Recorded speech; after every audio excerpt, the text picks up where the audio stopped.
When we talk about diversity, we mean allowing everybody the space to show up as who they are.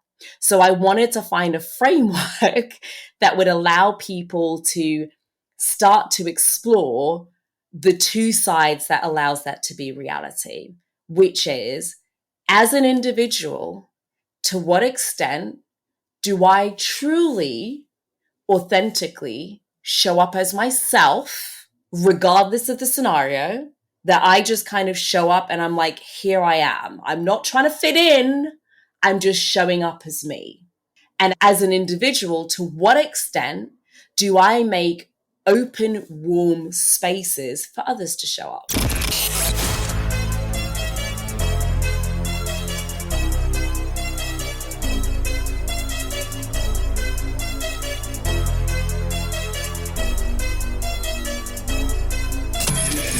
This is the Maverick Show, where you'll meet today's most interesting location-independent entrepreneurs and world travelers, and learn the strategies and tactics they use to succeed. And now, here's your host, Matt Bowles. Hey everybody, it's Matt Bowles. Welcome to the Maverick Show. I want to start off by inviting you to subscribe to the Maverick Show's Monday Minute email newsletter so you can kick off each week with a super short newsletter that you can literally read in 1 minute. So there's no long articles, just 3 high-value bullet points each Monday that I've put together for you that could include the best travel gear and gadgets I'm using, or my favorite destinations and what to do there.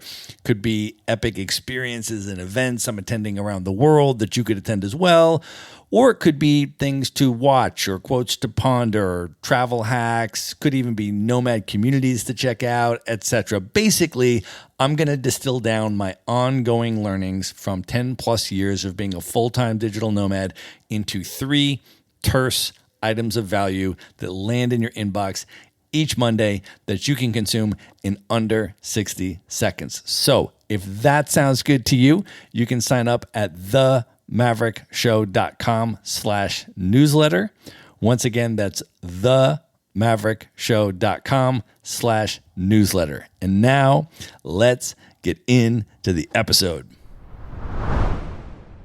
My guest today is Lavelda Vincenzi. She is a location-independent entrepreneur and international keynote speaker who trains women to be professional speakers, market themselves, and integrate keynote speaking into their businesses. She is also a TEDx speaker and a renowned moderator who has been trusted to facilitate conversations with political figureheads, business leaders, celebrities, change makers, and activists from a variety of sectors and industries. Lavelda is passionate about diversity, equity, and inclusion, and prioritizes DEI in both her own personal business and at the events in which she is hired to participate. Born in the Caribbean, developed in Papua New Guinea, and refined in the United Kingdom, Lavelda has now traveled to over 50 countries. Lavelda, welcome to the show. Hey, great to be here. I am so excited to have you here. Let's just start off by setting the scene and talking about where we are recording from today. Unfortunately, we are not in person, but the fact that we have agreed to make this a virtual wine night. So let's also talk about what we are drinking. I am actually in the Blue Ridge Mountains of Asheville, North Carolina, on the east coast of the United States. And I have just opened a bottle of Malbec from Cahors, France. So I am going to be drinking through that on this episode tonight. But where are you, Lavelda, and what are you drinking? I am in London, the United Kingdom, but I have got an Italian vino. It's a special Primitivo. It's a Di Mandaria. I love that. I am a big fan of Italian wine. Just last year, I spent about a month in the Piedmont region in the northwest of Italy, and I actually went there to attend the International White Truffle Festival. Get out. It takes place in Alba, Italy, and as it turns out, Alba is the base of both the Barolo and the Barbaresco wine regions, which are two of my favorite Italian wines. And so I had a pretty insane month of eating and drinking in Italy, so I have all love for Italian wines. But you have quite the connection with Italy. Do you want to share a little bit about your connection with Italy? Oh, I married an Italian, so now I get great Caribbean food from my Caribbean roots and great Italian food. Basically, I struggle to stay at any reasonable size, to be honest with you, because if I go to Italy to visit my mother-in-law, she shows love through feeding, and it's very difficult for me to say no because it's all so delicious. So instead, I just go less often, which is probably not the right answer, but I haven't figured out how to be there and eat less. But let's talk a little bit about your background. Can you share a little bit about where you grew up or the multiple places where you grew up and reflect a little bit on how that shaped your cultural identity? I've probably had one of the most eclectic, but I'm one of those people now where if you ask me where I'm from, I don't really have an answer. It should be a very simple question. I'm that chick, you go, where are you from? And I go, and it's kind of like, why is it taking you so long to answer that question? It should be really simple. So I was born in the Bahamas. I'm actually originally from the Turks and Caicos Islands. One of the best places that keeps showing up on almost every reality TV program. That's where they go on their vacays. That's where I'm originally from. Tiny little group of islands in the Caribbean. Don't ask me too much about them though, Matt. I left when I was 3 years old. We migrated to the other side of the world. I'm talking 12 hours time difference. So first we went to the Solomon Islands and then we lived in Papua New Guinea. We were there for 11 years. So think Australia, just above Australia. That's where I kind of grew up. I was there till I was like about 15, 16 years old. And then at that age, we moved back in this direction to the United Kingdom. I feel like I had a reverse culture shock. It was kind of weird. I went from a developing country to a developed country, and that kind of shook me to the core. So yeah, very mixed upbringing, which means I can say I'm from the Turks and Caicos, but I don't really relate to that. And I left Papua New Guinea so many years ago that I can't fully relate to that. And I kind of sound British, but I'm not really British. So I don't know where I belong anymore, Matt. Well, you are at home on this podcast because my average guest has been to over 50 countries and lived in a whole bunch of different places. So these are exactly the types of conversations that we have, and they're best over wine, I find, which is why we're doing that this evening. But for folks that have never been to Papua New Guinea, can you share a little bit about what is it like in Papua New Guinea, and also share a little bit about what your personal experience was like? Because you were pretty immersed in the international community scene there, right? I was. For me, it was home for a very long time. And often when you live somewhere, it's really easy to overlook what makes it different. Well, Papua New Guinea is really well known around the world for diving. It's a great place, beautiful oceans. It's a great location that a lot of people go to dive. At the time I lived there in the 90s, it was safe-ish. So my experience was I was living in a country that has, I think it's over 300 languages, still has very tribal areas, but also has cities. But as an expat living there, I was very aware that I was in quite a position of privilege and a really good target for somebody who was just looking to put food on the table, you know? So my experience growing up, I didn't get on public transport properly till I was 16 and I moved to the UK, and I felt well hard done by then. I was like, what do you mean you need me to get on a bus? And that was just because it was really not safe for me to get on a bus and do public transport in Papua New Guinea. It was just asking for trouble. So I didn't realize that I was somewhat spoilt. But as far as I was concerned, everybody else lived in exactly the same sort of way. I went to international schools. My friends' lifestyles were exactly the same as my lifestyle for the most part. And so to me, it was the norm. So I guess I'm able to see privilege very differently, because when you're in it, you don't know you're in it until you're taken out of it. And then you kind of go, oh, okay, I get it. Right. So there's kind of this mixed bag of knowing that I was in a very privileged position, but also understanding that I was working in a very different dynamic. There's layers of privilege, so to speak. And how did your interest and experience with world travel develop when you think back, other than the places where your family was based and living? What type of travel experiences did you have as you were coming up, and how did that interest develop? So for me, because we were literally the opposite side of the world from my extended family, part of the deal, as I understood it, was that we got a trip home every single year. So naturally, travel just became part of how I grew up. So every time there was a school break, I mean, they're called different things in different parts of the world, whether it was the Christmas break or half term or whatever it was, we tended to jump on a plane and go somewhere. So the longer breaks, sort of 6 week summer break, which at that side of the world happens around Christmas time, we'd head back to the Caribbean.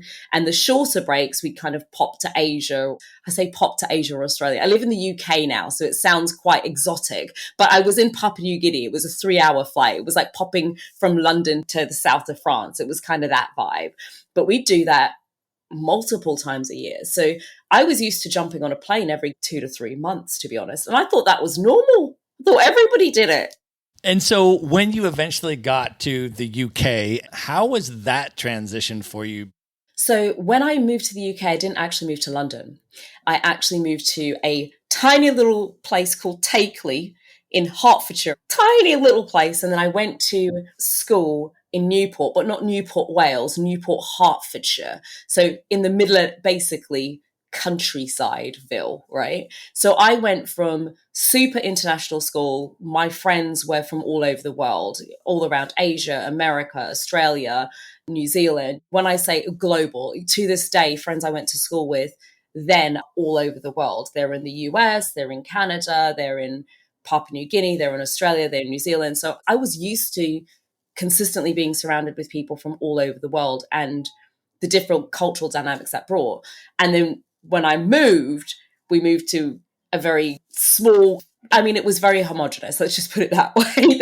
There weren't many people walking around looking like me at the time. And not that I noticed until I heard a couple of conversations and I was like, oh, okay. But to me, it was odd not to see variety because I was used to seeing variety. What was strange to me was, wait a minute, you've never left the country. You live in England and you've never been to London. You know, that sort of thing was kind of weird to me. You don't own a passport. That was sort of strange to me. But like I said, I grew up in a bubble and everybody around me was always traveling. So I thought it was normal.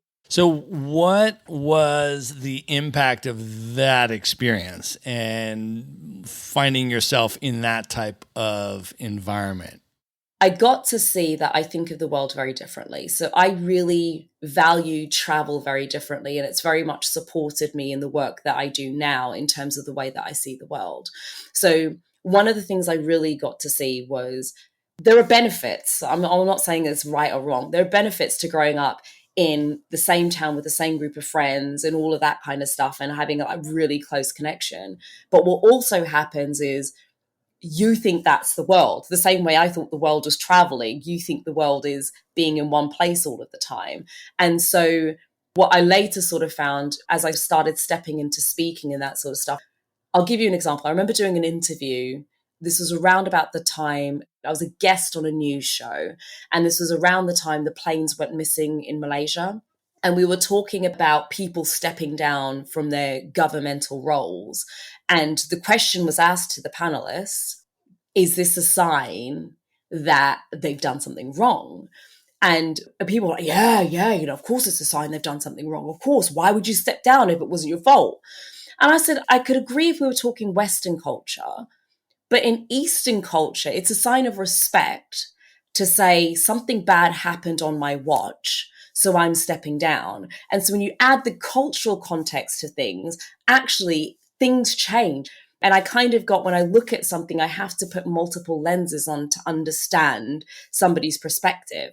But if you remove the cultural lenses and you're just, I mean, we're all wearing a cultural lens, but if you can't see that there's a different cultural lens, then there's a misunderstanding because you're interpreting the world through what you know to be true, which is completely different for other cultures and parts of the world. So I think I really kind of understood that as I started going, well, you guys think of things in a bit of a fixed way, don't you? I always find myself going, that's an interesting perspective. Here's a different way of perhaps looking at the same thing. Can you talk a little bit about how your travel as an adult began? Because when you're traveling as a kid and your family's moving you around and all that kind of stuff, that's sort of one type of experience. But then as you came of age in Europe and started making the choice to independently begin traveling yourself, can you talk about some of those early experiences? Sure. I mean, the first thing I'd say is my parents just gave me the travel bug, because if you've always been traveling and then you suddenly stop, it's a problem. Okay. It was a problem. I was like, what do you mean we're not going on holiday? This is weird to me. What we do is we holiday, we travel.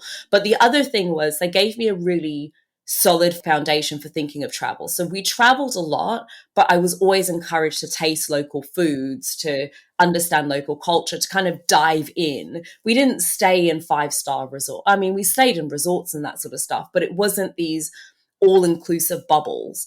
It was like taste the food. And my parents always wanted to kind of have a little bit of a sense of culture. So I guess I got that growing up that I still have today. I've never enjoyed traveling and being in a little bubble ecosystem. I could be anywhere in the world. Why the hell have I come all the way out here? It doesn't make any sense to me, right? So I found as I started to have any money, and when I say any money, I mean, I discovered one year when I'd finished my A levels, which is probably like finishing high school. It's just before college, that kind of age, that there was this trip going to Poland via bus. Your girl was so desperate to get out of the country.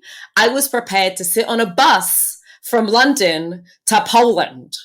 In case you don't know, there's 5 countries between London and Poland, but I was so desperate to get out and explore, and I didn't have the money for the flight. I got on a bus, Matt. I got on a bus for 5. It was 36 hours, I think it was. It was long, but I had the bug to travel, and I thought if I can't afford to do it the way my family used to do it, I'll do it however my budget can extend. So I found clever ways as I went through college and university and that sort of stuff to just get back out there. I used to do annual birthday trips by myself because I just needed to get out the country. I got the bug. It's an itch.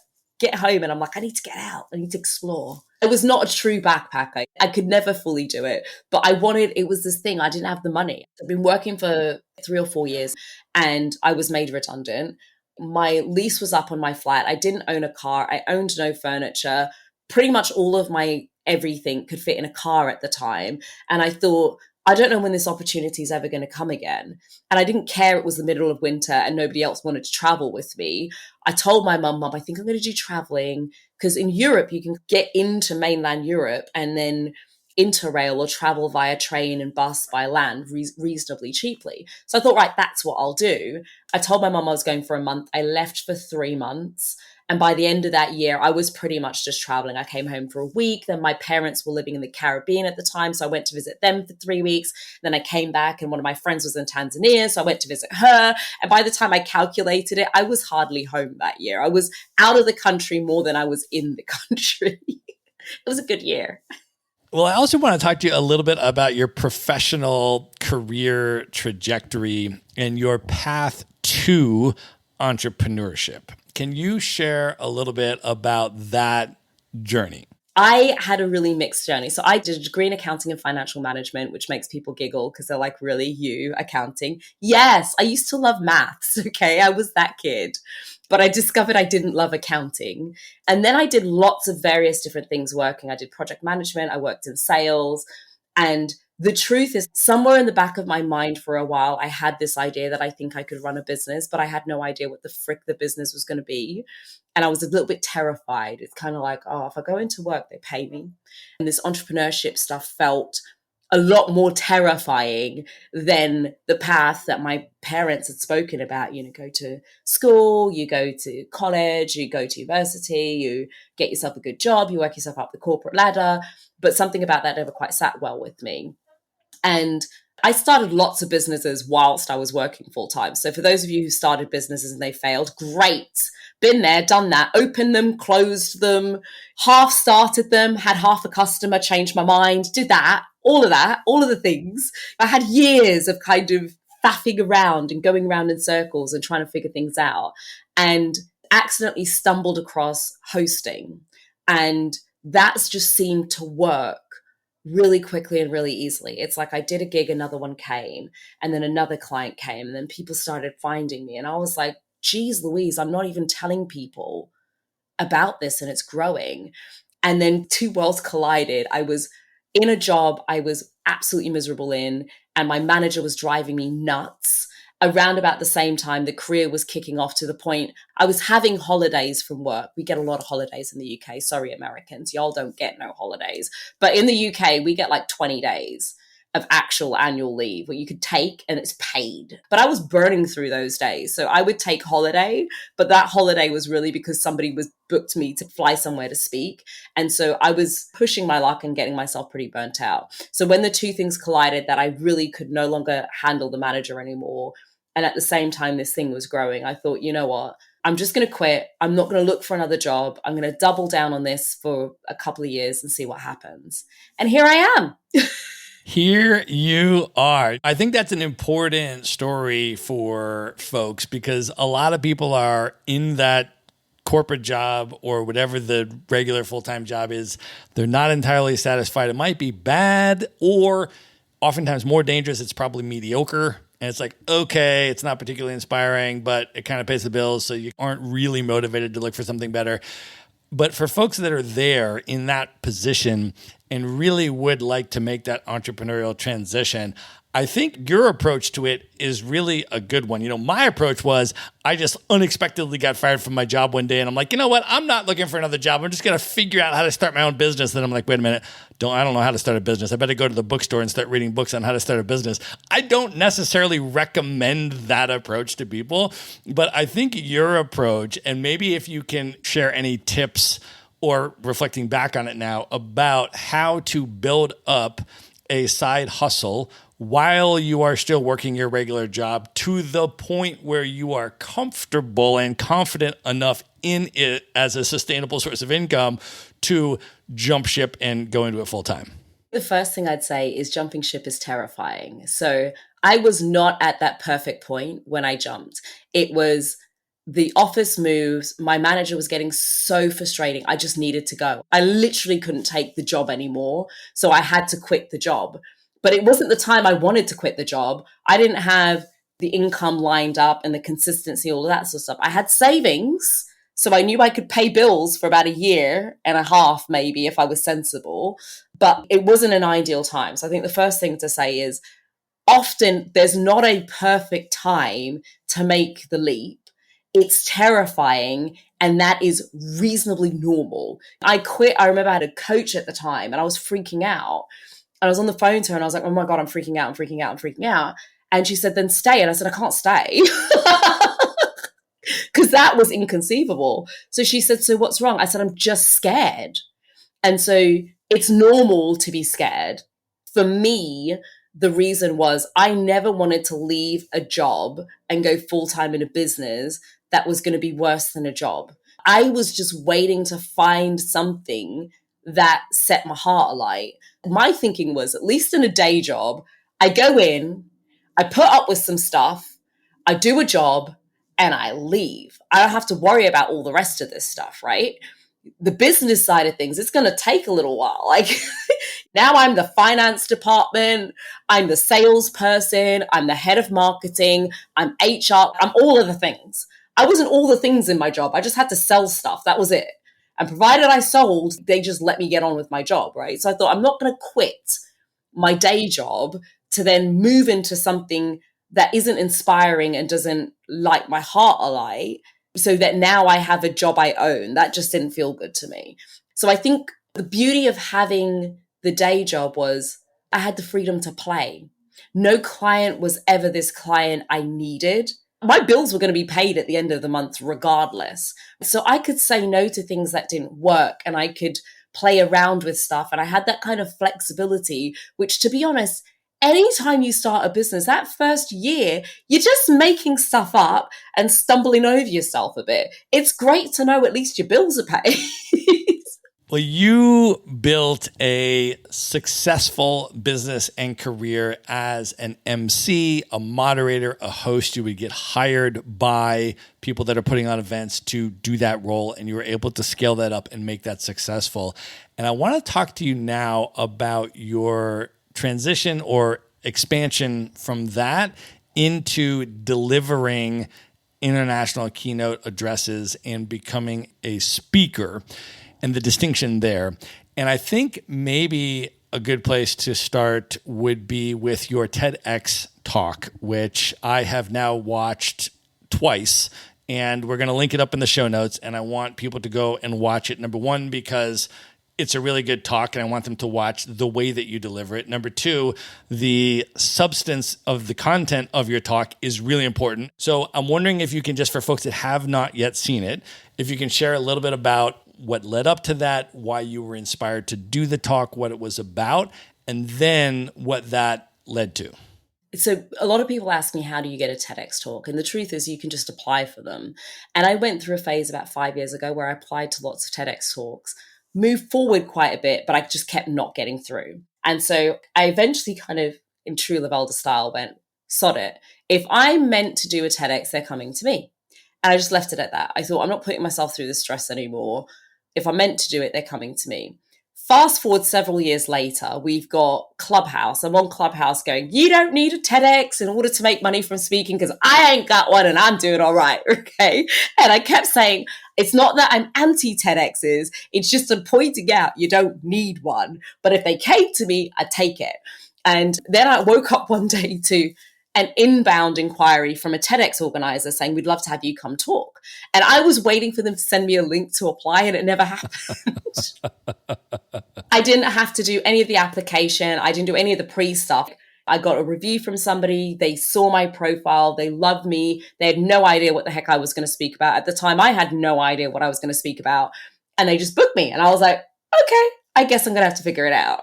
And so my thought process is, what is a message that in 10 or 20 years' time, I would still want to stand behind? If I'm going to get on that red dot and talk about something, I want to talk about something that really means something to me. And it took me a little while to get there, but if I'd have done the talk any earlier, the experiences I talk about in that talk would not have existed. And the timing was just perfect. So the talk was July 2022 is when I did it live, and it came out a few months later. And I really wanted to have a conversation about diversity and inclusion, and in particular about what it means to create diversity, because I'm watching the world throw this freaking term around like it's candy. Everybody's talking about diversity. And the thing that got me was I was watching so much conflict kick off in the space of diversity, where you'd have some people going, oh my gosh, I've got white privilege and I don't know what to do about it. And I'm feeling really guilty and I want to ask questions, but I don't know how to ask questions. And I'm really quite terrified. And then you get other people going, I don't know why I have to explain myself to you. And I experienced it, I experienced why am I doing all of this explanation? It's really quite exhausting. But to me, I kind of looked at it and I went, there's a place in the middle, because diversity isn't just about ethnicity or sexuality or gender. It's also about age. It's also about weight. When we talk about diversity, we mean allowing everybody the space to show up as who they are. So I wanted to find a framework that would allow people to start to explore the two sides that allows that to be reality, which is, as an individual, to what extent do I truly, authentically show up as myself, regardless of the scenario, that I just kind of show up and I'm like, here I am. I'm not trying to fit in. I'm just showing up as me. And as an individual, to what extent do I make open, warm spaces for others to show up? And I just use myself as an example because I'd had quite a profound experience over COVID, in particular with my hair. It was relaxed, and transitioning to full-blown natural hair, let's just say it's an experience. Those who know, and those who don't, go watch the TEDx and then you'll know. It is a journey and a half, but it really got me to see, holy heck, girl, you ain't been showing up.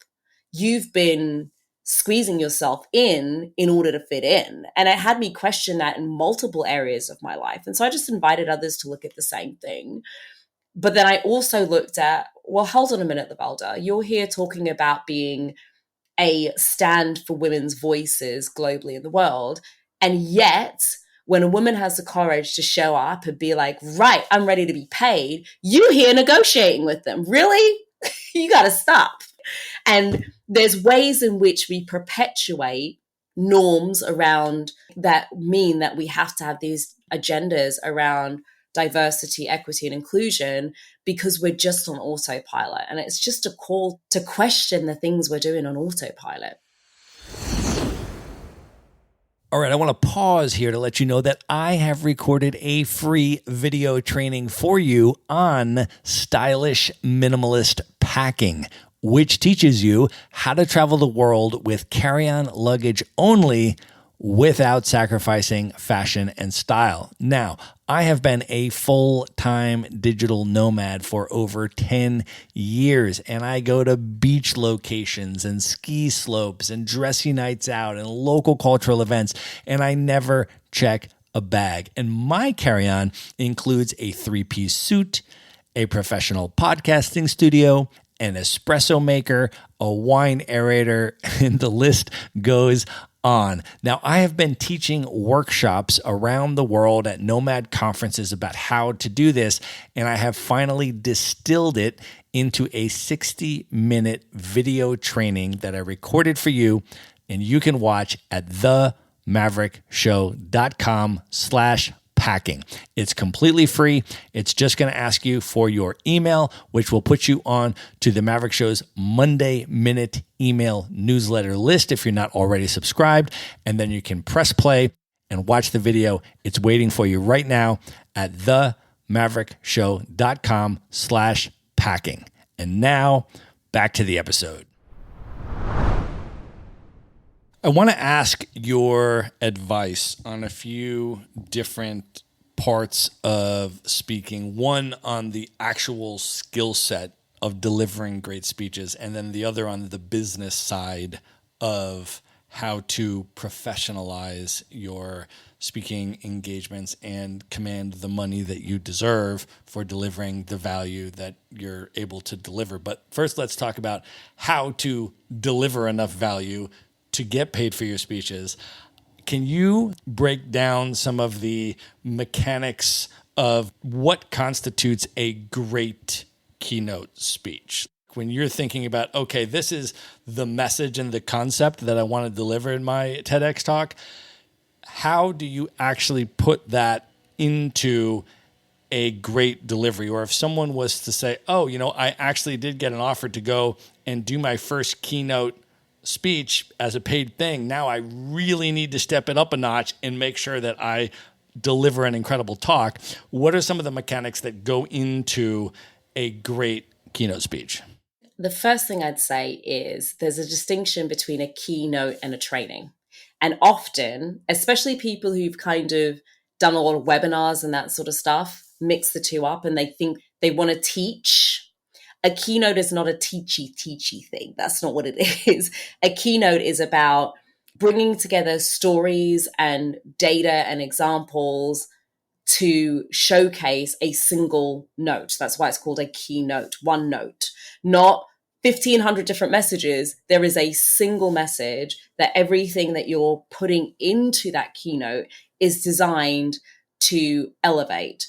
And often I find the biggest mistake that people make when they're looking to step into keynote speaking is they're not keynoting, they're just teaching.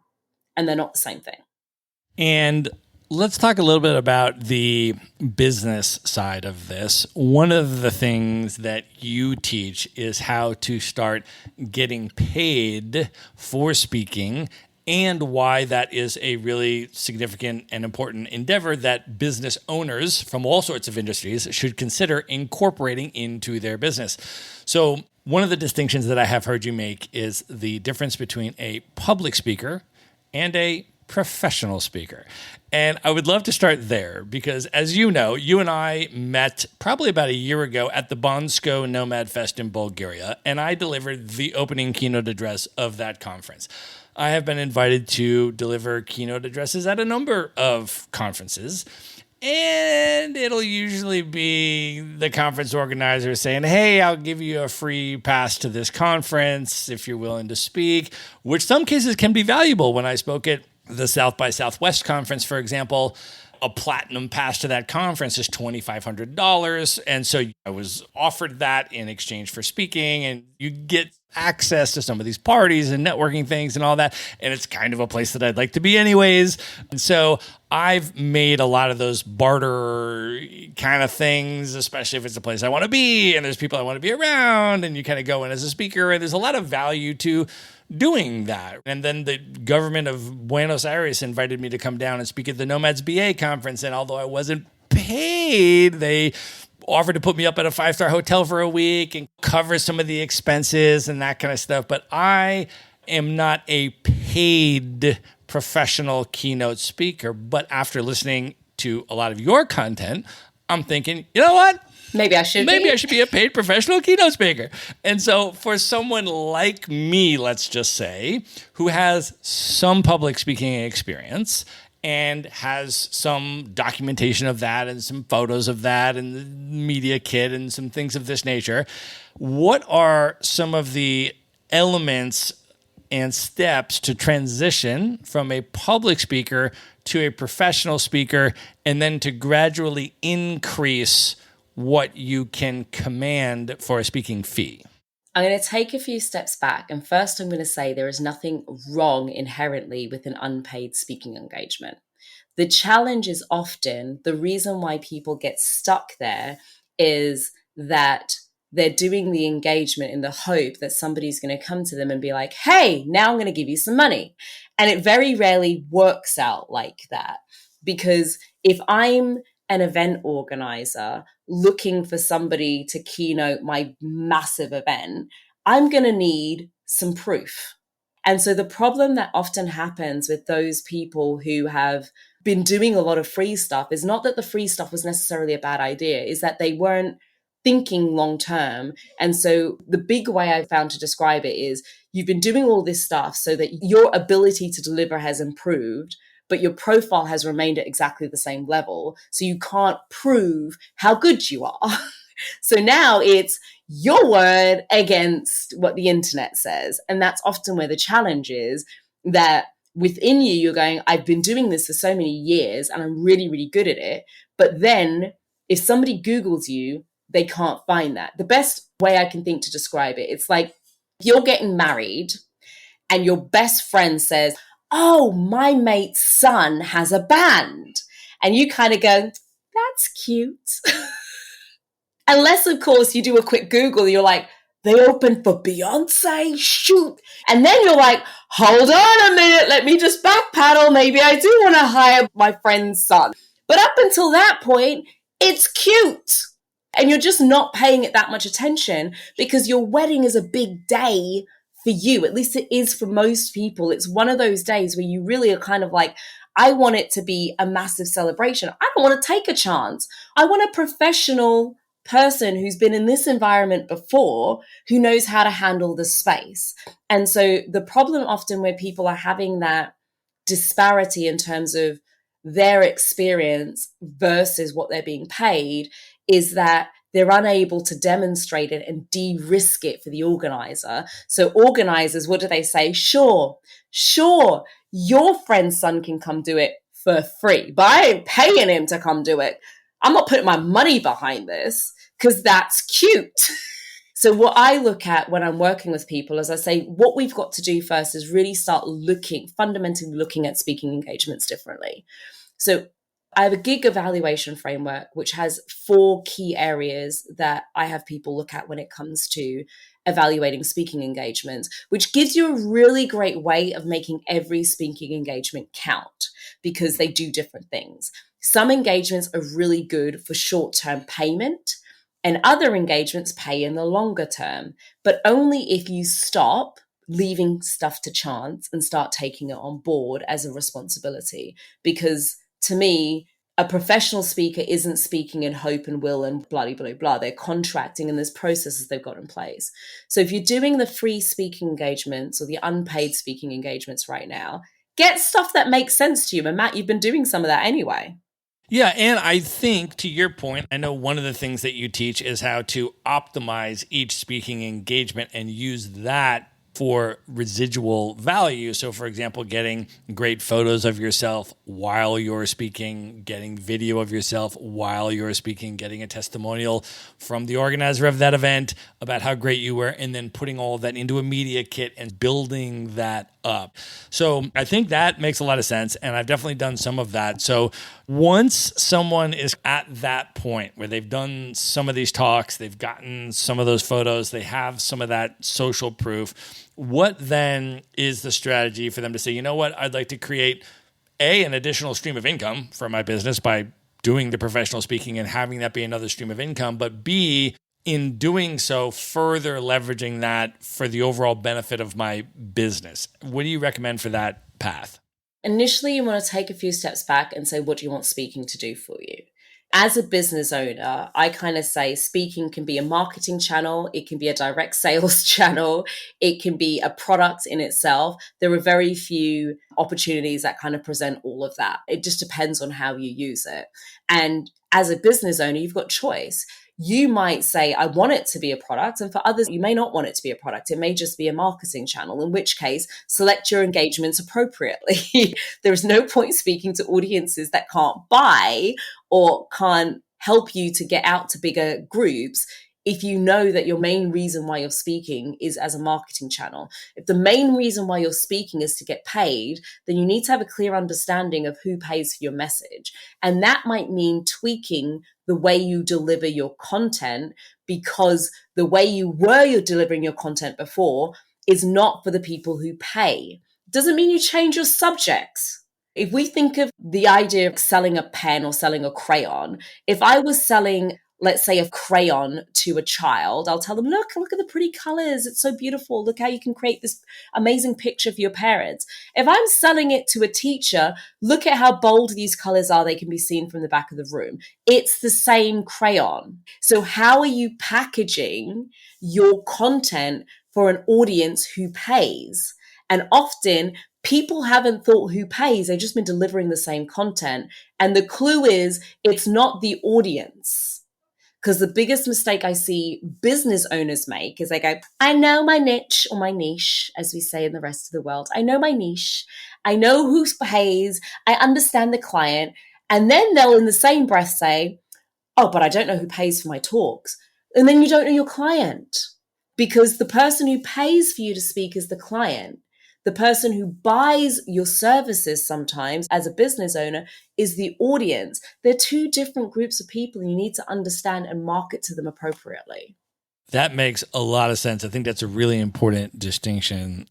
Lavelda, I know you have now, through this whole process, built up an additional business of coaching and training women to speak professionally and get paid for that.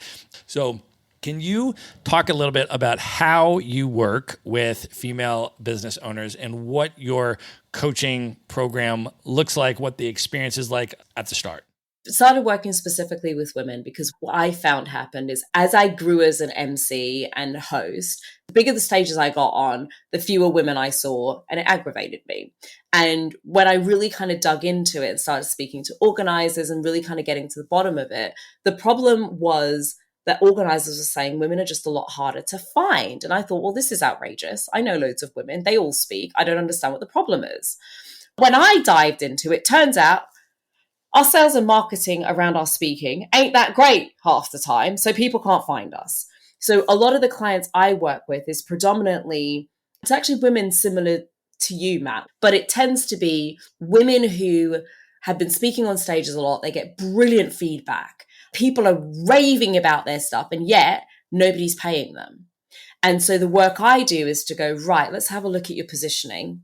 Let's have a look at your niche. Let's have a look at your marketing. Let's have a look at your profile. Let's actually systemize this business. I look at 3 key areas. I look at getting the gig, which is who are you targeting? How are you targeting them? And what the heck do I find when I look you up to support what you're saying? Then I look at securing the engagement, which is, do you even have a process for identifying what good looks like?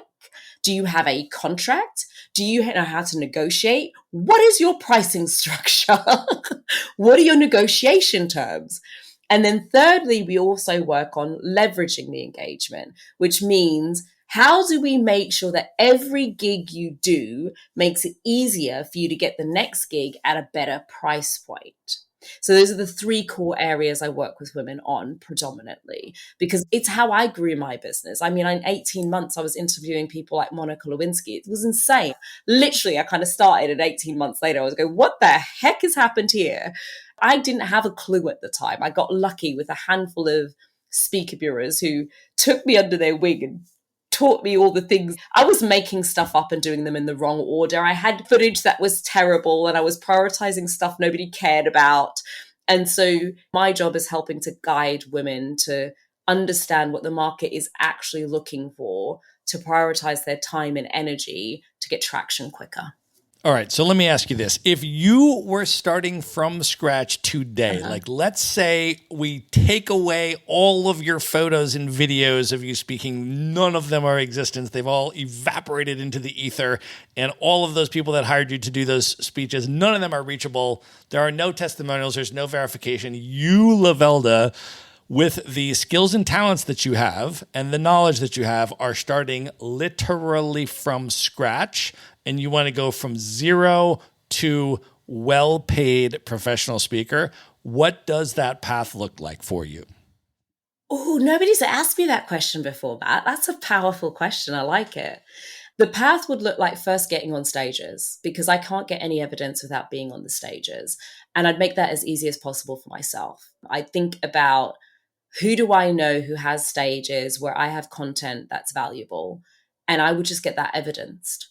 And I would prioritize in the first year or two, my job is to just get great quality footage to build a name for myself online and to build that profile. That's where I would start. I would prioritize photographs, videos, testimonials, great quality thought leadership content, and just that consistency of marketing, that consistency of system. And I would also spend time doubling down on making sure that what I'm delivering is great. Just because you can speak doesn't mean you should get paid, right? There's a lot of nuances to being a great speaker. And I wouldn't let that go. I wouldn't take that for granted. I'd get to every training that I could get to. But in that first year or two, most of my attention would initially not even be on getting paid. My initial focus would be, let me evidence this first. And then I would start asking for money when I can at least prove that what I'm asking for is worth it, versus just asking for money for the sake of asking for it. But if they came to me and said, how much is it? I'm going to quote them. I'm not going to ignore a gift horse. I'm going to quote them a fee. If they ask me a fee, I'm going to quote them a fee and see what I can get away with. Let me ask you this question also. Now that you have the perspective of being an experienced keynote speaker, when you watch other keynote speakers and you see keynotes, because this happens to me periodically, I will just see a keynote and I will be like, wow, there's levels to this. Like, I have a long way to go, and I'll just be blown away by somebody's talk. I feel like you develop so much more appreciation for that the further you get into this experience. So for you at this point, what are some aspects that make an outstanding talk? It just blows you, Lavelda, away when you hear a keynote. What are some elements of a keynote that make it truly spectacular that you appreciate now that maybe at the very beginning you wouldn't even have been able to identify in the way that you can now because you're so deep in this game? I kind of think of it, it's almost like hosting an event. When it's seamless is when you appreciate it the most. But the amount of nuance it takes for it to be seamless is insane. And it's kind of the same for speaking, because I can tell you a great keynote can take months to perfect, because it's not just the words. You've got the selection of the words that you use and the phraseology. But then it's the delivery, because otherwise you've just written a book. If it was just about the words, it's about writing a book. Now you've got to perform the words. And so to me, it's things like variety of tonality. So you've got the content, which is how interesting is a story, but you can have an interesting story delivered poorly. The same way you can have a brilliant joke, but if somebody doesn't know how to deliver the joke just falls flat. Same way you can have a brilliantly written keynote, but if somebody doesn't know how to deliver it, it falls flat. And to me, it's the performance of it. It's the tonality. It's the standing. It's all of the little details that somebody's really thought about where to go. And it's having it rehearsed to the point that it looks like they just walked on the stage and this is just natural. And those are the ones I'm blown away by, because they've probably spent 2 years to get to that point to deliver it at that level. And I think there's a lot of speakers where you get to the point where you're good enough and you stop. But it's kind of the same way that there's lots of singers out there, but there aren't that many Beyoncés. There aren't that many big name singers that you remember. And the reason you remember them is because they really honed their craft. This wasn't about going, oh, I've got a voice, I'm going to leave it here. This was about continuously pushing, how far can I take this delivery? How far can I take this show? It became who they were. And you can tell the speaker that that's who they are versus the speaker who's going through the motions. And that to me is really the distinction between the ones where I'm blown away and the speakers where I'm like, that was good. The content was interesting, but your delivery was, yeah, I could take it or leave it. Agreed. So in your coaching program, can you talk a little bit about, first of all, who your ideal client is? Who is the specific type of person that is most appropriate for your coaching program? And maybe share a little bit about some of the success stories that you've had with some of the people that you've trained and mentored in the program.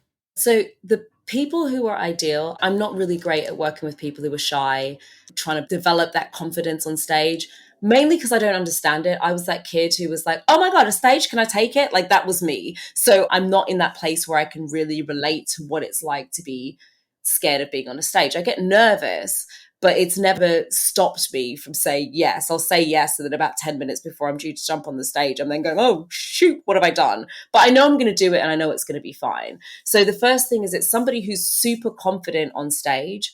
They already know what they're about. I'm not the best person for kind of crafting that message. Like, who you are as a speaker. You know what your key message is. You're comfortable kind of creating that talk. And when you're on stage, it's fire. Like it's when you come alive, but you just don't know how to turn it into cash. And every time you get off, people are like, oh my God, that's amazing. And they keep banging on your door, but nobody's got a paycheck for you. If that's you, then that's where I come in, right? Because what I do is I kind of go, oh my gosh, you're a diamond in the rough. If we just do these few things here, if we can hone that message and make it easier for people to find you and position yourself different and price you differently and help you understand what the market's looking for, now you get to be somebody who's paid really handsomely for the great work that you're doing. And the clients I've worked best with, I had one in particular, she started as a 3-figure speaker and in 3 months ended as a 5-figure speaker. So to me, that's where the excitement is. And we got to the point we had to stop talking about how she prices stuff and we had to start building her team because so much business was coming to her. It was no longer about finding anything. It was about, hold on a minute, how do we continue to push the envelope with this? Because what I'm doing is now positioned so well that the clients who thought they didn't have money are now having to dig deeper in their pockets, and the new ones coming in, now that the positioning's different, they're still saying yes, even though the price has gone up because the positioning was off. All right, let me ask you one more question and then we'll wrap this up and move into the lightning round. When you think back about all of the travel that you have done from the time you were growing up to the time you were backpacking around to now all of the international keynote speaking that you do for different cultural audiences around the world and everything else, how has all of that travel impacted you as a person, and why are you so passionate about continuing to travel? What does travel mean to you? I am so passionate about being able to see the world through multiple different viewpoints. So a lot of my business, as well as keynoting, is moderating. And that's effectively bringing together the different voices on a stage. And I do a lot of moderating in the sustainability and positive impact space, where you have a lot of passionate voices from entirely different backgrounds. So I could be doing a panel with a scientist, an activist, somebody from a corporate background, and a solution provider. How do you bring all of those voices together seamlessly in a conversation where I've got students, I've got activists, I've got just Joe Blogs the public who's interested, and then I've got specialists in these various different fields. And to me, what travel's allowed me to do is to question more about what I know to be true and to just remain curious. And I think sometimes as humans, the reason we struggle to let in different perspectives is because we see the same things so often that we forget that maybe people live a bit differently and there's a different way of seeing things that could be completely different. And what travel lets me do is constantly reevaluate what I believe to be true.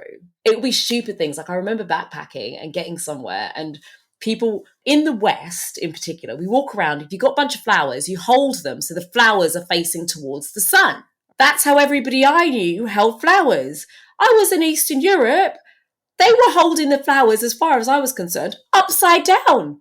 But it wasn't one person. Everybody did this. Everybody held the flowers the way I thought was the wrong way around. Now, does it matter in the grand scheme of life? No. Did the flowers die as a result of them holding in a different direction? No. But what it does show me is there isn't a right way to hold flowers, right?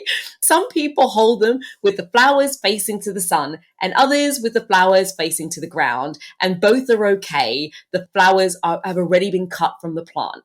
And so to me, to be able to see those perspectives keeps my mind sharp to question what I believe, to actually form my own perspectives on things rather than just assume that the way I've seen it all the time is the only way to do things, because sometimes other people have got better ways. I love that.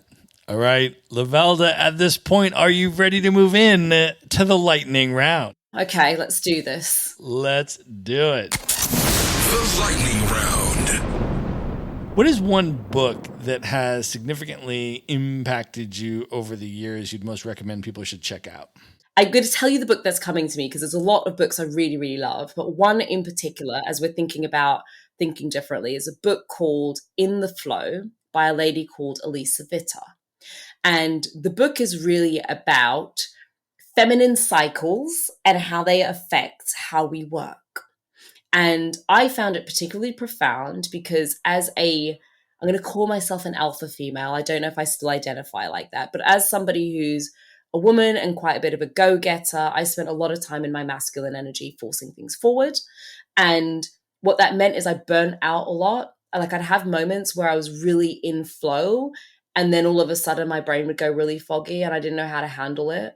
And what I loved about the book is it just gave me such a different way of thinking of how to work with the way my body naturally works. It tells me what types of exercises to do, when my creative time is. I was like, hold on a minute. My body is naturally designed to be like, we're thinking, we're working.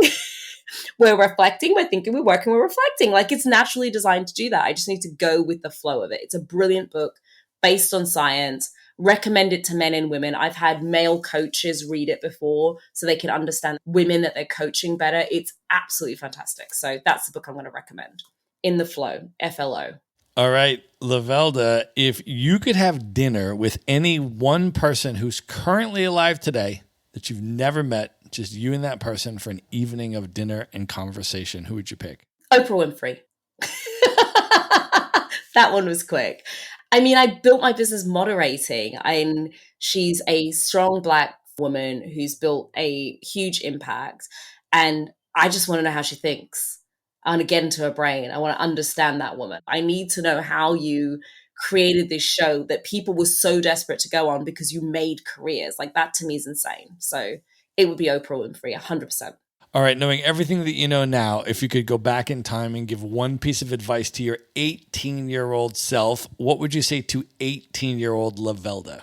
It's kind of two pieces. It would be trust yourself and be yourself. Awesome. All right. Of all the places that you've now traveled in the world, what are 3 of your favorite destinations you would most recommend other people should definitely check out? Okay, my first is the south of Italy for a number of different reasons. I got married there, but I also just came back from there, and I think it's a hidden gem. It's not a specific place, it's a region. That bottom part of the boot of Italy, Puglia, that kind of region, it is absolutely brilliant. Best food, really affordable, very warm-hearted people. I will say they mainly speak Italian, so you might need to brush up on that before you go, but you will not be disappointed. Just beautiful, absolutely beautiful. Then I would say South Africa, love it. Can you tell I'm just picking wine places right now? Third is not a wine place. It probably should have been, but that's because I need to go to more wine places so I can collect them. So I'd say the south of Italy, South Africa, and I love Singapore. They're food places too. If it's not wine, it's food. They're the places that are going to get me. I fully understand that. I think those are amazing picks. All right, Lavelda, top 3 bucket list destinations. These are places you have not yet been. Highest on your list you'd most like to see. Okay, Great Wall of China, never been. Love the idea of it. So that would be one of them. The second would be Niagara Falls. I struggled with this. Like, I love Niagara Falls and I love the Grand Canyon. So they kind of came in like, I was like, Niagara Falls, just picked it just a little bit because it's waterfalls. But I love nature. So any kind of natural phenomenals, I'm like always kind of leading into them because I just think it's kind of cool. And the third has been on my list for a little while.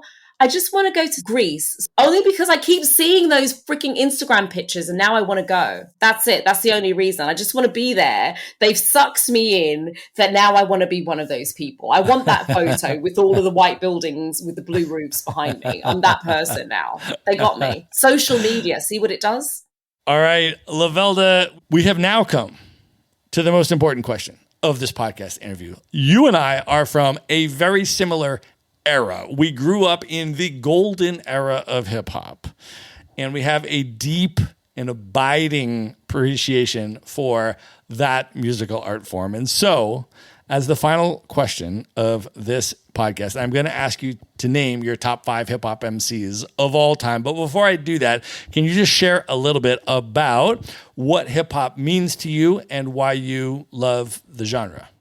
It's the rhythm, it's the beat. So hip hop was so big when I was at university, and I spent most of my time in the clubs, not getting drunk. I used to get drunk before I arrived and then go home sober because I couldn't be bothered to queue because people queue so long at the bar. I couldn't be bothered with that. I just wanted to listen to the music. And in the UK, and where I went to uni, you'd have your pop clubs and your hip hop clubs. I just ignored all the pop. I went straight back to hip hop. So when I hear those, I've got a massive birthday coming up this year, and I'm just really wanting to lean into my hip hop roots. It's my happy place. I love that. And as you know, I was a hip hop DJ in the 90s, and I came up during all of that stuff as well. And it is very near and dear to my heart. So, Lavelda, we're going to close this podcast interview out with you naming your top 5 hip hop MCs of all time. Go ahead. Okay, caveat, in no particular order, because I don't want nobody getting mad. I just wrote names down, and it took writing and scribbling and writing and scribbling to get it down to 5, Matt. It's mean. It's a mean, mean question, but I got you an answer. Right, so I've got Jay-Z. He's on there. Amazing hits. DMX. Cannot miss DMX. Too many good hits. Too many good hits. Then I've got Dr. Dre, because what was Dr. Dre not involved in? Involved in everything. Notorious B.I.G., enough said. And then I absolutely had to put a woman in there because it would have been wrong not to. And the only woman that really nailed it for me had to be Missy Elliott. I love that top 5. That is amazing. We're going to drop the mic, close it out with that. Lavelda, I want you to let folks know before we end this how they can find you, how they can follow you on social media. For people that are interested in your speaker training, how they can learn more information about that, and in general, how you would like people to come into your world. Lots of different ways. If you want to connect with me, LinkedIn and Instagram are my 2 social media platforms of choice, where you'll probably get the fastest response from me. On both of them, I'm Lavelda Vincenzi, which makes me super easy to find. Website, lavelda.com, also super easy to find. I got all the rights to the name quicker than anybody else. If you're interested in really quickly diving in or having a sampler of what it means to kind of grow your profile, go and check out bookspeaker.com or paidtospeak.com. On there, you'll find 2 really compressed, exciting resource toolkit, so cheat sheets and stuff that helps you with those things that I spoke about earlier in terms of building your profile, pricing your speaking engagements, that sort of thing. But I mean, just come find me on socials and just say hi. Tell me you heard me speaking, having too much wine with Matt. Amazing. We are going to link all of that up in one place. You can just go to the show notes at themaverickshow.com. Go to the show notes for this episode. There you will find all of the ways to contact Lavelda, as well as everything else we have discussed in this episode. Lavelda, this was amazing. Thank you so much for coming on the show. Thank you so much for having me. This has been fab, especially the wine bit. That's my favorite. That's my favorite thing too. I just meet smart, interesting people and I'm like, want to have a bottle of wine together? Oh, and we can just turn on these mics and record the conversation so other people can listen in. All right. Thank you, Lavelda. Good night, everybody. All right. I hope you enjoyed that episode. Just a final reminder to subscribe to the Maverick Show's Monday Minute email newsletter. No long articles here, just 3 bullet points that I put together for you and drop into your email inbox every Monday that you can consume in under 60 seconds. You can subscribe at themaverickshow.com/newsletter. Again, that's themaverickshow.com/newsletter. Be sure to visit the show notes page at themaverickshow.com for direct links to all the books, people, and resources mentioned in this episode. You'll find all that and much more at themaverickshow.com. Learn how Maverick Investor Group can help you buy cash flowing rental properties in the best U.S. real estate markets, regardless of where you live. Schedule a free phone consult today at themaverickshow.com/consult. Now you can buy rental properties with tenants and local property management in place, so you don't have to be a landlord or a rehabber. To get your questions answered and discuss how Maverick Investor Group can help you meet your real estate investing goals, schedule your free phone consult today at themaverickshow.com/consult. If you like podcasts, you will love audiobooks, and you can get your first one for free at themaverickshow.com/audiobook. Whether you want the latest best-selling novels or books on investing, business, or travel, try your first audiobook for free at themaverickshow.com/audiobook.